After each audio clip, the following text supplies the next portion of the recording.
looking at the papers. Of course, the paper's full today of that visit of Emmanuel Macron meeting up with Theresa May just west of London, this, isn't it? That's right. They're meeting at a military school just outside of London for a summit on, among other things, terrorism and migration. Let's look at the front page of the Daily Mail, which calls it Le Stitch Up. In exchange for more money from the UK to police the Calais border, Emmanuel Macron, the paper says, has offered a sweetener. He's agreed to loan the UK the famous Bayeux tapestry. The editors at The Guardian, meanwhile, say this summit, like others before it involving previous British prime ministers and French presidents, is characterized by, quote, a gap in affection bridged by common interests. While Bloomberg is far more skeptical, saying these Brexit talks will let France give its ancient foe another one in the eye, much like the British King Harold, who actually died after an arrow shot through his eye at that famous Battle of Hastings that is depicted in the Bayeux tapestry.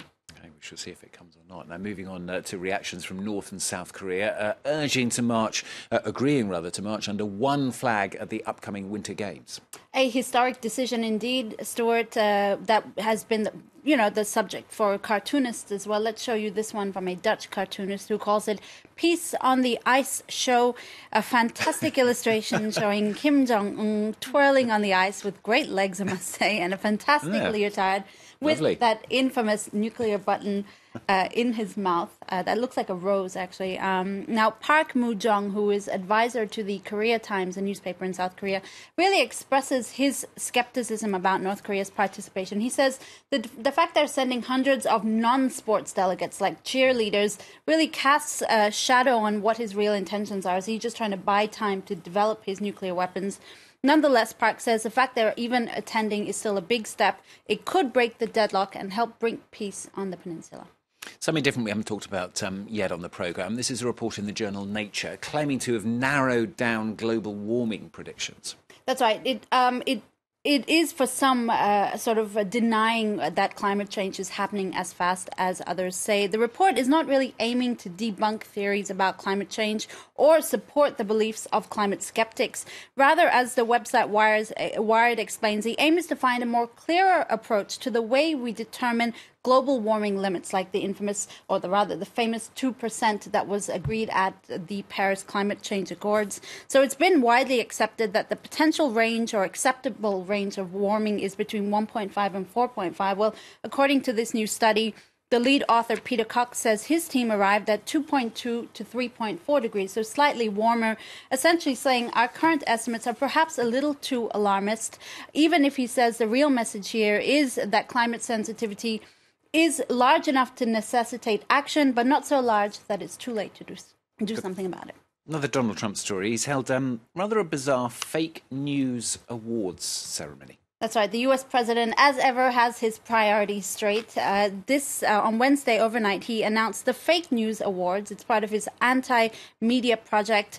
CNN and the New York Times, among others, picked up several awards. The ceremony was actually announced on the Republican National Committee website. And has been rightly mocked by talk show hosts. Jimmy Kimmel called it the Stupid People's Choice Awards, while Stephen Colbert actually bought a billboard in New York Times to nominate his own show in fake categories like Least Breitbarty and Corruptest Fakeness, whatever that means.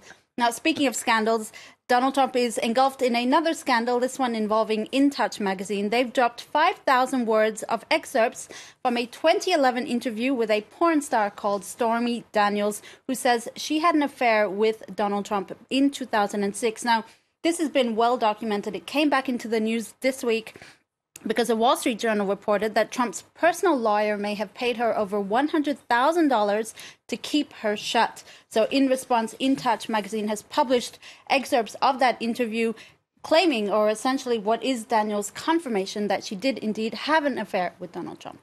Lots of intrigue in the press review today, and we've got some scepticism now. This is a sceptical Twitter movement. It's been born after the White House doctor, you'll remember we reported on this yesterday, gave Donald Trump his clean bill of health. Well, many are flabbergasted that a man who has a love for McDonald's could be fit as a fiddle, at least according to the White House doctor. So the White House doctor did say he was 6'3", weighing 107 kilos.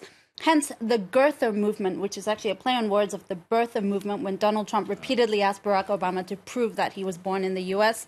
Now, Twitter users are asking the president to prove that he indeed does weigh 107 kilos for his 6'3". It's prompted memes like this one where you see Hillary and Barack Obama laughing hysterically that he could be that weight. One user has compared Trump to others of the same weight and height, like the American footballer Tom Brady, who is also of the same dimensions, but clearly not the same body shape. So people really casting a doubt on that. And the general feeling is that Trump needs to do a public, impartial weigh-in with a doctor not mandated by the White House. The only other explanation, as this user says, is Donald Trump's legs must be hollow if he only weighs 107 kilos. Is that photoshopped, that picture? Hard to tell. Hard to tell. All right, you never know what golf +4s can do for someone. Bitsy with the papers on France 24.